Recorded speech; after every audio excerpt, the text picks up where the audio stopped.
मानिए पूर्णिमा के नजदीक समुद्र में ज्वार भाटा उत्पन्न होता है, वो भी चंद्रमा के प्रभाव के कारण ही होता है। जब वायुमंडल में स्थित ग्रह चंद्रमा के कारण पानी में प्रभावित कर सकते हैं, तो मानव जन को क्यों नहीं कर सकते हैं। सोचिए, हमारे शरीर में 75% पानी होता है।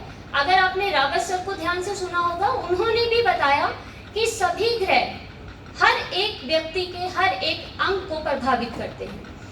जैसे भगवान श्री राम की अगर हम बात करते हैं, उनका वनवास जाना सिर्फ और सिर्फ ग्रह प्रभाव के कारण हुआ था। माता कैकेयी एक साधन मात्र थी।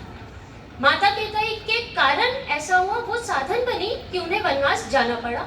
लेकिन भगवान राम की कुंडली में उस समय चंद्रमा में शनि की अंतर्दशा चल रही थी, जिस कारण उन्हें त्याग करना पड़ा, क्योंकि शनि त्याग का कारक है, त्याग करवाता है। और चंद्रमा, क्योंकि भगवान राम की कुंडली में लगन में चंद्रमा अपनी ही राशि में बैठे हैं, इस वजह से वो मेंटली इतने ज्यादा स्ट्रॉन्ग थे, भावनात्मक रूप से इतने स्ट्रॉन्ग थे कि उन्होंने ये डिसीजन लिया, त्याग किया। उन्होंने राजगद्दी को छोड़ दिया, त्याग किया। ऐसे ही दूसरी ओर अगर हम महाभारत की बात करते हैं, महाभारत में भी युद्ध के आरंभ के बिल्कुल पहले अर्जुन ने अपने हथियार डाल दिए, वो युद्ध से विरक्त हो गए। ऐसा भी ग्रह प्रभाव के कारण हुआ।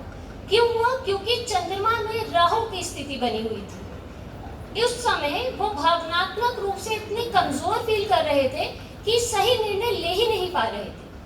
आज हमारे यहाँ संस्थान में ज्योतिष कक्षा का आरंभ होने जा रहा है। हमारे जीवन में जो कुछ भी हो रहा है ग्रह प्रभाव के कारण ही है।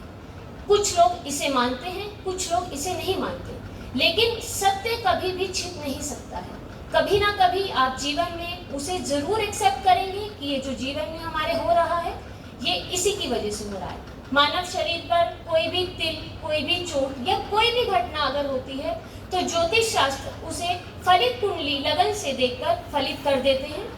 मैं आशा करती हूँ कि हमारे यहाँ से जितने भी स्टूडेंट शिक्षित होंगे, वो भविष्य में अपने कथन से, अपने फलित से सबको चमत्कृत कर देंगे। ज्योतिष विद्या कोई चमत्कार तो है नहीं कि आप किसी भी ज्योतिष के पास जाएंगे, वो आपको कोई चमत्कार दिखाएगा। वो आपकी कुंडली से, आपके लगन चार्ट से ही देखकर आपके जीवन की घटनाओं के बारे में एक्सप्लेन करेंगे। ऐसा नहीं है कि आप गए और उन्होंने आपको कोई जादू मंत्र दे दिया, कोई ताबीज दे दिया कि अगर आप ये पहनेंगे तो आप ठीक हो जाएंगे। ऐसे ही ये कोई जादू, मंत्र, कसर, बाधा ऐसी विद्या नहीं है। बहुत से लोगों ने, आज सुबह भी किसी ने क्वेश्चन किया था कि क्या ये इससे लिंक है, फेसबुक पे ये आ रहा है, रील्स में ये आ रहा है, सब कुछ आ रहा है, कोई दिक्कत नहीं है। सब उपाय जो बता रहे हैं वो जर्नल बता रहे हैं, लेकिन हम इस बात को भूल जाते हैं कि ये जो उपाय हैं ये सबके लिए नहीं है। हो सकता है आपको कोई चंद्रमा की रेमेडी दे रहा है, लेकिन आपका चंद्रमा ऑलरेडी बहुत स्ट्रॉन्ग है, आपको उसको स्ट्रॉन्ग करने की नीड ही नहीं है, तो आप वो रेमेडी क्यों करेंगे। लेकिन अज्ञानवश हम उसको कर देते हैं। हमें लगता है चंद्रमा को स्ट्रॉन्ग करने के लिए ये रेमेडी करनी है, तो हम उसको करते रहते हैं बिना उसका प्रभाव जाने कि उसका प्रभाव कैसा होगा। इसी तरह मैं आप सभी को निवेदन करूंगी फिलहाल तो कि आप जितना ज्यादा हो सके आप इस कोर्स से जुड़िए। आपको बहुत ज्यादा बेनिफिट फ्यूचर में भी मिलेगा। आप अपने जीवन की घटनाएं, मान लीजिए आपको किसी इंटरव्यू के लिए जाना है, तो आप तुरंत अपना चार्ट, आज ओरिएंटेशन क्लास भी एक मुहूर्त देखकर ही रखी गई है।